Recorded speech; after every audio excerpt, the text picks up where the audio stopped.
No warning, no prep.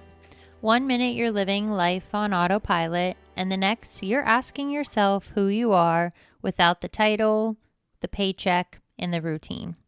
I'll be real with you. The first thing I did wasn't inspiring.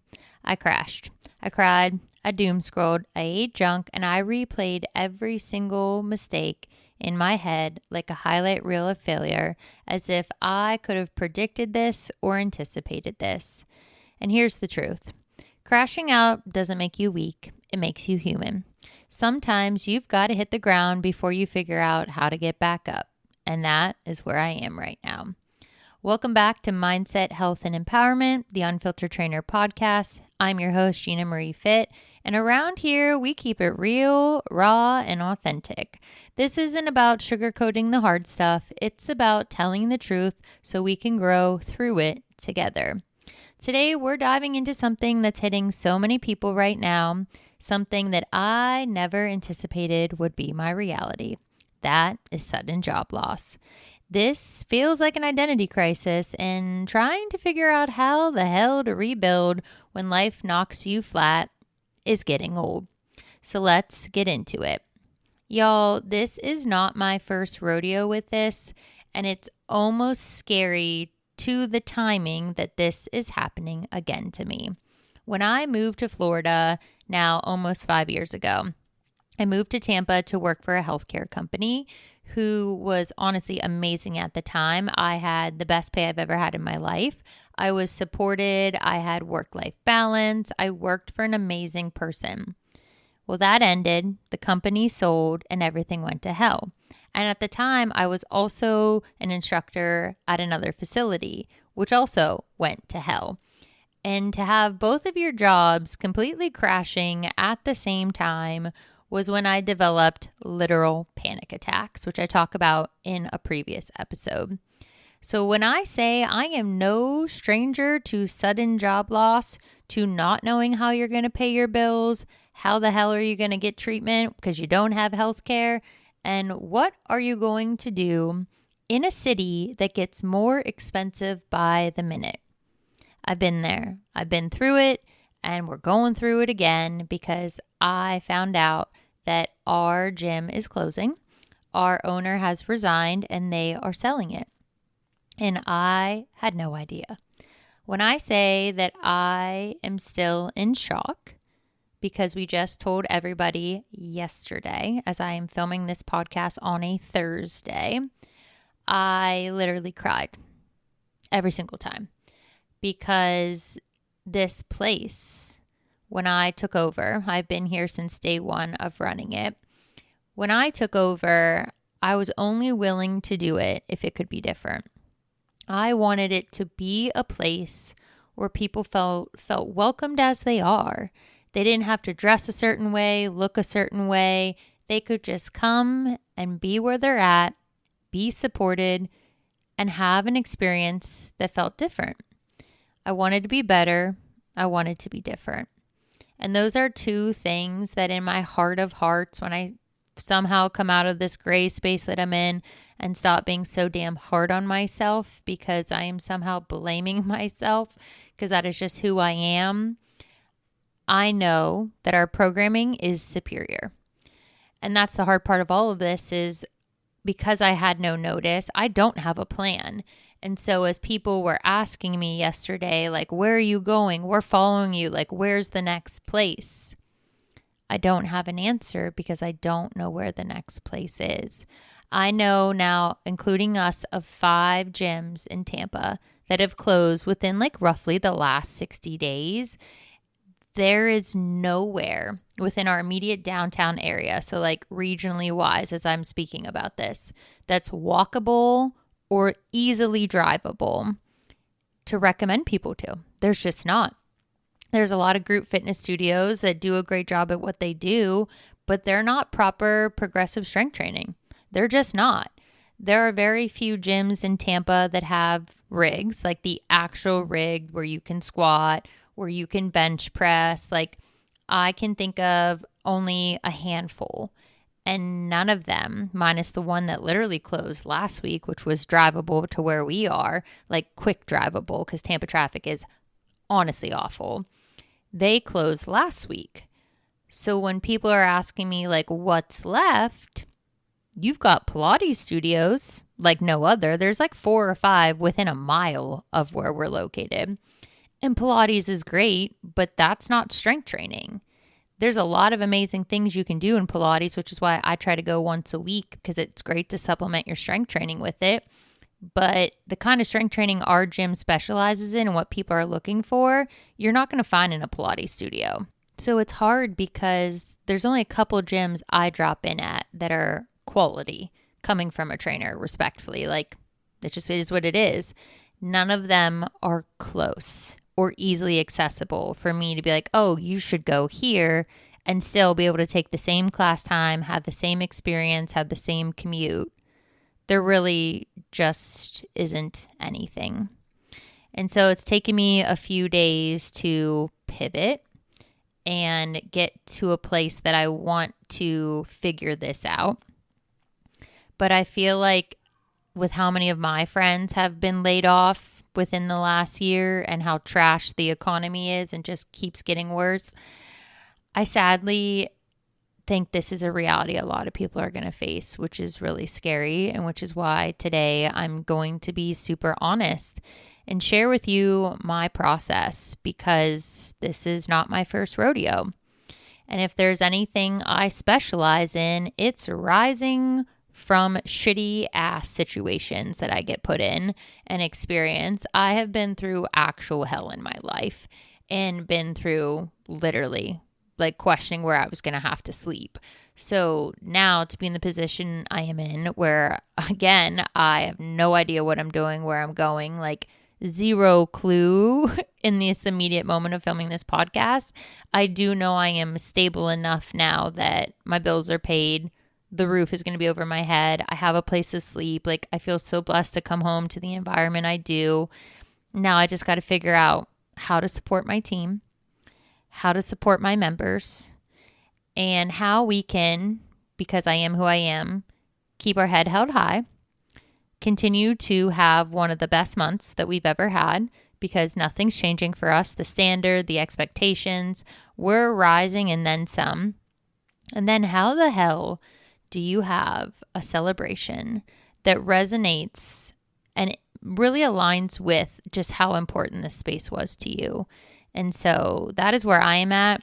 I'm going to take you through my process of what I recommend doing if you go through sudden job loss, because I just think this is honestly a sad reality in America. So here we go, y'all. No lie, the first thing I am not going to tell you to do is to update your resume or to apply for jobs. Step 1 is to feel the feels and slow the hell down. I'm talking resist the urge to overcompensate and prove yourself right away. Sit with the grief because you are grieving. This is loss. Sit with the fear because I know that I always have this anticipatory reaction to be terrified because of financial history and struggles. Even though I have another job, like it's not a full-time job, I'm PRN at a healthcare facility, but I do have another source of income because of my experiences, literally specifically in Tampa with employers and just lack of honesty and transparency previously. I will never put all of my eggs in one basket ever again after what I experienced 2 years ago. And so there is real fear because I know with my health issues right now, I need healthcare and I'm not going to have it. And so you start to think of all of these things, like my trip to Denver next week, like I'm going home in 2 weeks. There's so many things that I inherently want to cancel because I'm terrified to spend money. But I have to remember we're retraining our brain because we're not that person anymore. Like, you hustle, you have a work ethic that tends to be unmatched in a lot of situations, and you have always found a way to rise. And so there's going to be a lot of questions in this phase. And I know that I'm beating myself up. I feel like a failure. I do, even though this is literally not my fault. I did not make this decision.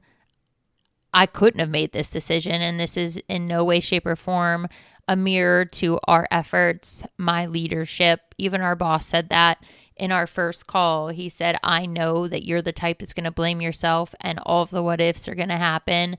And it has nothing to do with you. Like, you did an amazing job. Like, we just had a I'm talking flawlessly executed 72-hour anniversary celebration just a couple weeks ago. I put my soul into this studio. I literally bared my soul for this place. And because I did, that is why I feel personally responsible, because I just love the people and my team so much. And I just wish that there was something more I can do to save it. Part of this, if you are the journaling type, and I actually, like 2 days after this happened, went to one of my favorite places, which is Ballast Point in Tampa. I have a tattoo of a wave on my side because I live my life by one quote. And it's the quote that says, in the waves of change, we find our truest direction. So I knew when I felt lower than low, I needed to find water, and I don't have time to go to the beach. So I went to Ballast Point, and there's like a little spot I like to sit, and you can see the skyline of Tampa. And I sat and I journaled, and I ended that journal with one statement: you will be okay. Because if my track record proves anything, I literally wasn't supposed to be here, and somehow still am. So once you have your moment, I want you to give yourself permission to pause. And when the first time I experienced this, that is not what I did. But because I've been through this before and I made a lot of mistakes the first time I went through this, I know that right now, the first thing you're experiencing those first few days should not be to take action. It's actually to pause. You don't have to have the perfect plan tomorrow or in a week. You're going to want to have a perfect plan because of the situation and circumstances you're in, but you need to rest. You need to feel. That is part of the work required to get to the next phase of where you're supposed to go in this journey. The second step, once you have got through this process with enough time, there is no timeline here, is to assess your finances. I'm talking ground zero here, y'all. And I know this is the scary part, because I know I talked about this a couple episodes ago. I don't know anything about finances. I am literally teaching myself at 30 plus years old. You have to figure out with what I call survival mode. So what is your rent or your mortgage? What are your utilities? What are any secondary bills like your credit card? For me, my student loans. How much do you spend on average on food? And I'm not talking the privilege, luxury of going out to eat. I'm talking basic food needs. Then you have to look ahead to upcoming bills. What is urgent? What can wait? Where are you overpaying? Like, I've been in a debt payoff journey, so everything has had like double payments because my whole goal was to be debt free by my birthday. So look at that and look at where you can, like my student loans. I know there's a minimum. The interest is insane. It is what it is. Like, I'm going to be paying these things probably for years now. But I know that I can pay a certain amount and I don't have to make twice as large payments. So you got to figure out where that break-even point is.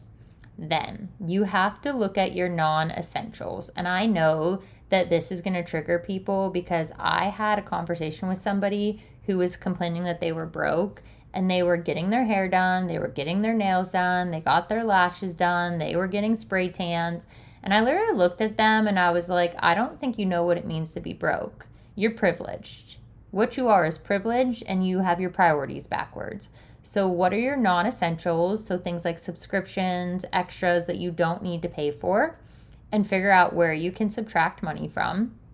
Because scaling back doesn't mean that you failed. It just means you're buying yourself breathing room.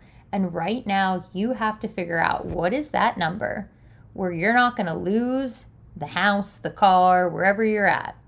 What is that number that you're going to have to find a way to make that money every single month, unless you have savings? And I'm personally not trying to touch my 3-month emergency fund, like not trying to touch it. I'm trying to do whatever I got to do to leave that money alone, unless it's a real emergency. So figure out what that number is. Now, something I do, and I don't know if everybody would recommend this, but I did this the first time because I legitimately had no source of like actual income when both of my jobs went to hell, like consistent income. I truly had zero clue how the hell I was gonna like not get like literally kicked out of my apartment. Like, how was I not gonna get evicted? Because everything happened so unexpectedly and sudden.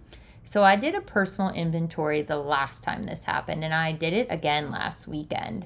So what that means is audit your pantry, check your household supplies, your clothes, your toiletries, and stock up on the basics while your paychecks are still coming in.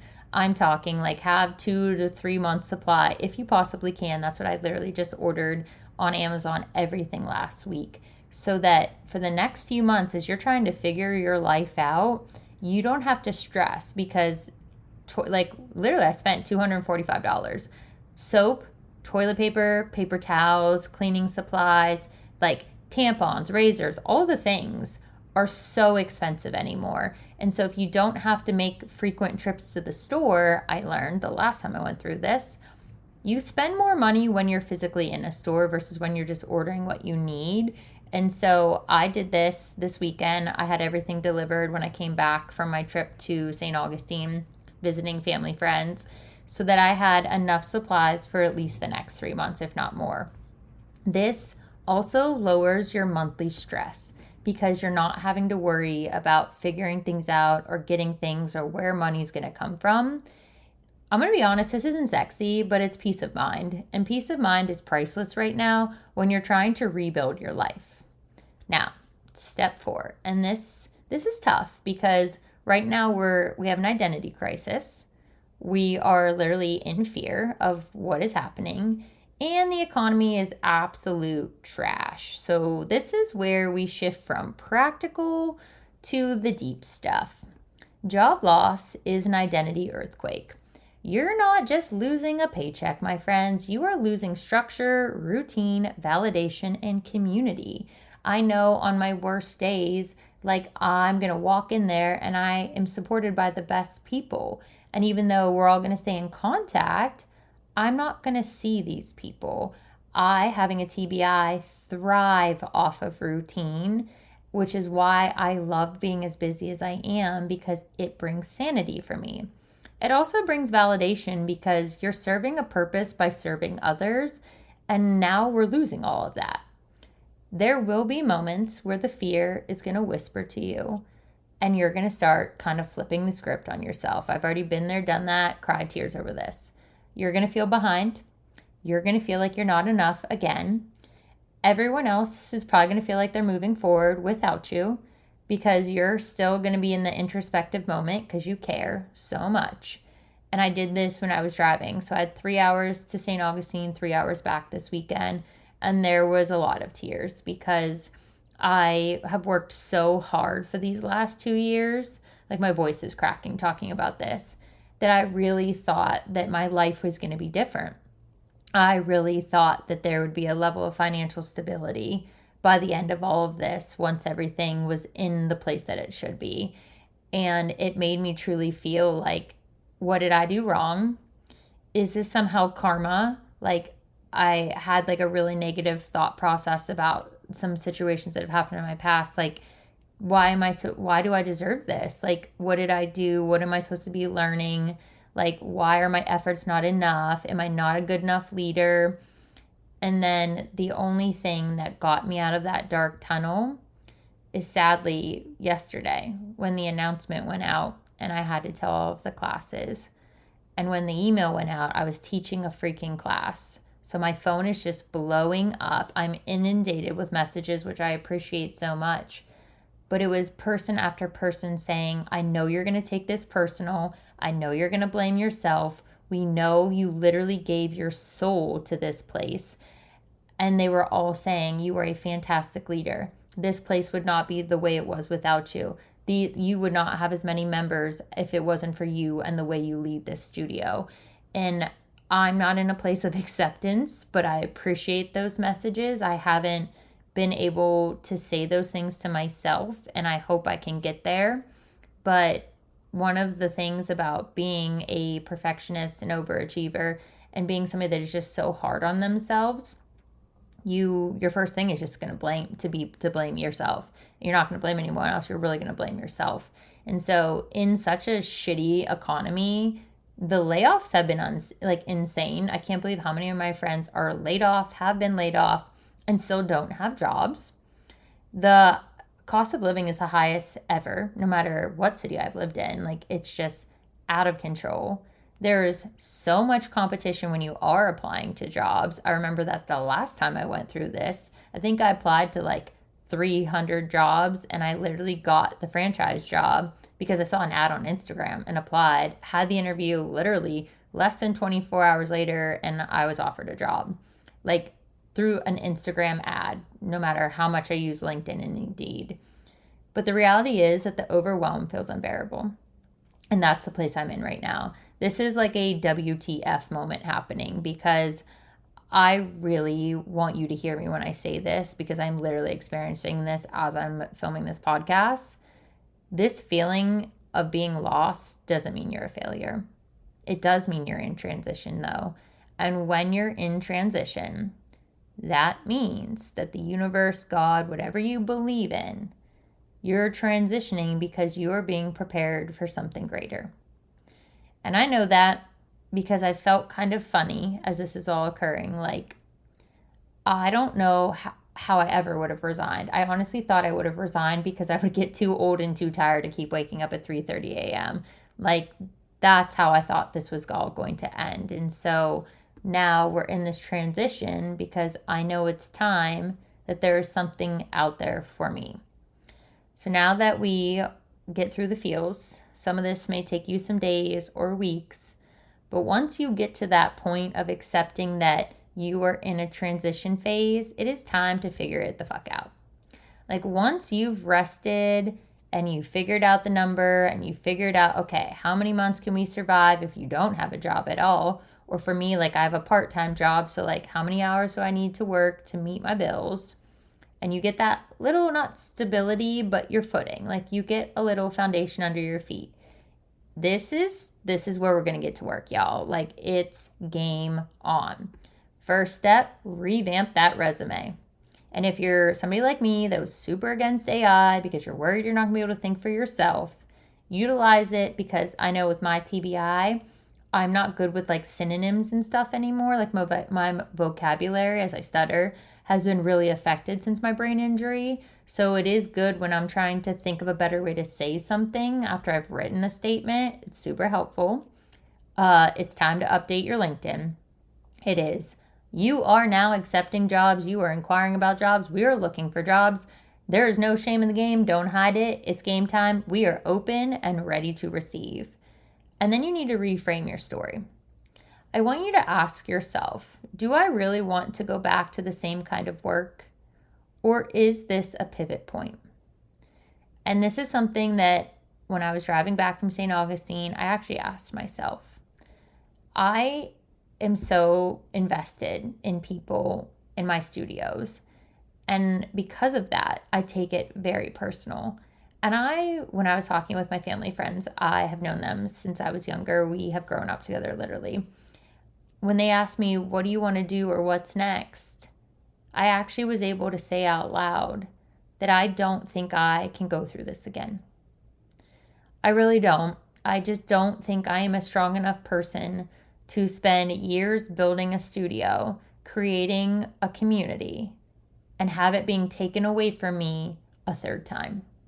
I just don't think I can survive that. And so I know that now that means the extra time that I'm going to have that's going to make me batshit crazy has to be used networking, applying, and showing up boldly. This isn't just about getting another job. That's not what we're trying to do. Obviously, a girl needs paid. It is about choosing who we want to be when we rise. And it was funny, one of my friends said, Gina, you are the Phoenix. And then I, of course, thought about Harry Potter because I'm just a literal nerd. But it's true. I have had to rise from the ashes so many times in my life. And now the lessons I am learning because of this and experiencing this again is that no matter how hard you work for someone or something. If your name isn't on that deed at the end of the day, you can lose it all.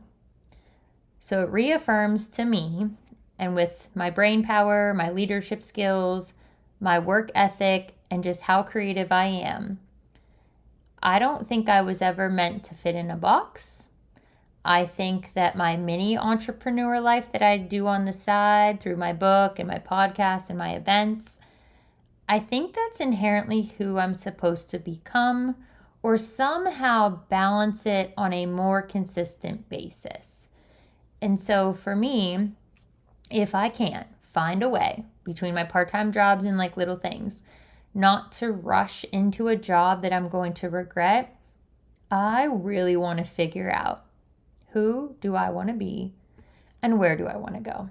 Because I think that is why this is happening the way this is happening, because I'm not good at letting go or saying goodbye.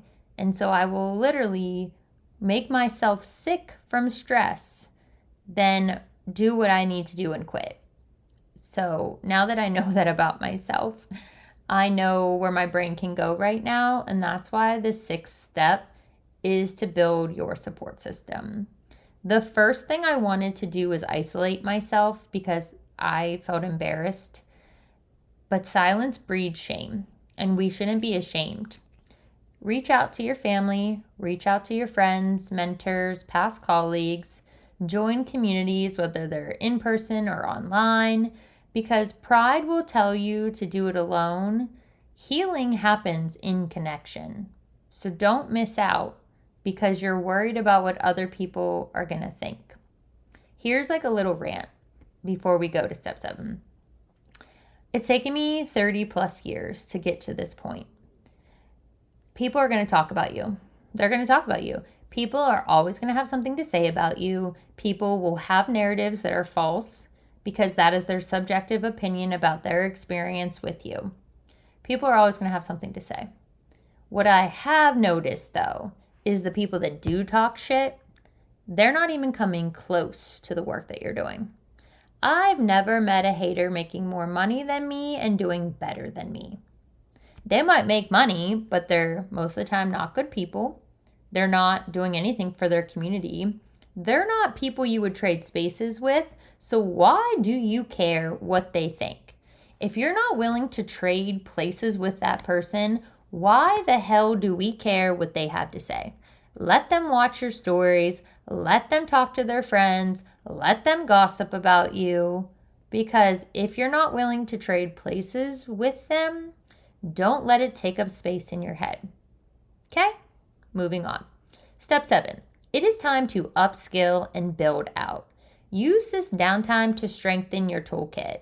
Online courses like Coursera, LinkedIn Learning, Skillshare, even YouTube. Last night I paid for 2 small mini courses. I think I spent like $98 on social media courses because I literally, full disclosure, let myself tank my personal account, like my brand account, because I was a social media manager at my studio and we were killing it. And I was so focused on our social media that I kind of just like wasn't making content the way I normally would make content.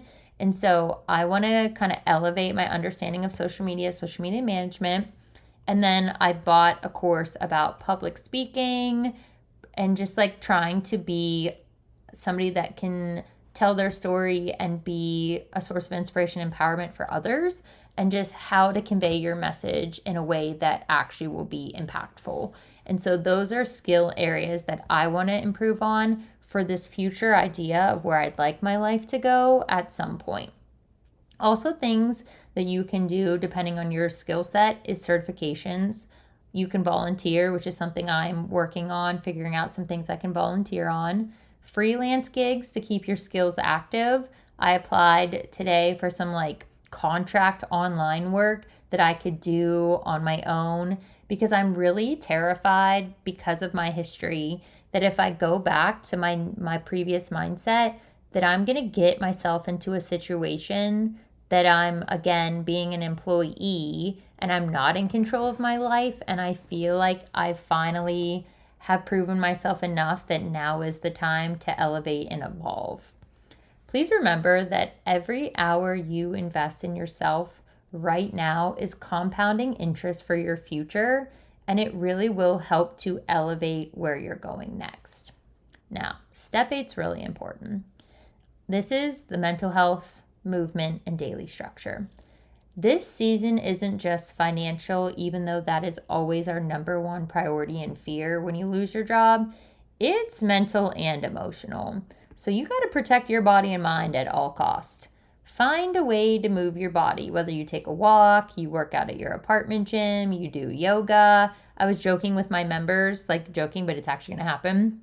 We're going to have meetups where we like go and be active together. We're literally working on a Google form right now to like get everybody into a group so that I can help them and we can like all stay connected. But you got to make sure that as you're going through this, that you're fueling your body with decent food, hydration, and rest.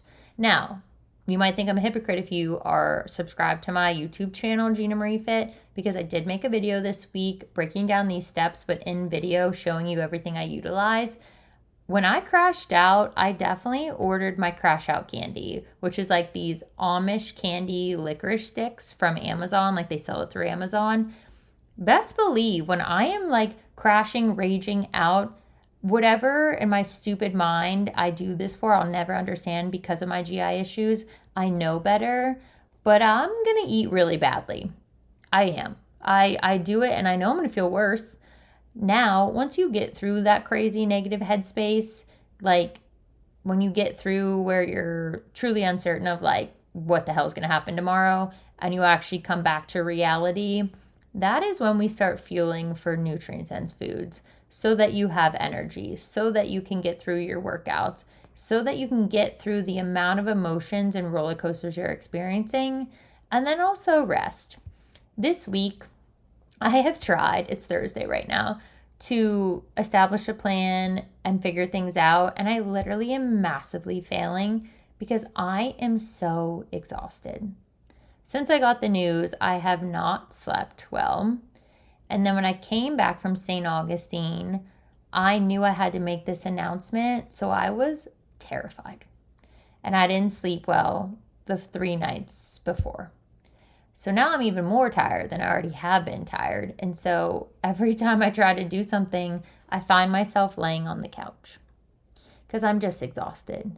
So once you're ready and you're able to start feeling your body, and then you feel good enough to move your body, that is when you can start to anchor yourself with structure, where you wake up, have a routine, have a bedtime, because one thing that you can go completely awry in when you don't have a job is just saying kind of like, fuck it, like I'm going to stay up, I'm going to party, I'm going to do this. And then you do get a job and then you are screwed when it's time to start waking back up. So have some semblance of a routine, something that's reliable on so that you have some purpose as you're going through this. Please remember that job loss is a mental health storm and life is already hard enough. Habits truly are the anchor that will hold you steady as you're figuring it out. Y'all, I know this season feels impossible because 2 years ago, I literally sat in a parking lot after this happened and became immobile. For like an hour and a half, I was sitting in this parking lot because I could not, one, control myself. I was like truly not consolable. I was not safe enough to drive a car and I was having a panic attack at the time. So I literally was immobile for an hour and a half in that vehicle before I was safe enough to drive. I know just how low this feels and just the actual palpable fear of it. It is an identity crisis. The fear, the shame, the overwhelm of truly like WTF. But I want you to remember this. Losing a job doesn't mean you've lost yourself. This is not the end of your story. It's sure as hell not the end of your life. This is what we're calling the reroute. You don't have to rush. You don't have to have the answers today. Rest, rebuild, reinvent. And when you are ready to rise, rise louder, stronger, and bolder than you ever have before.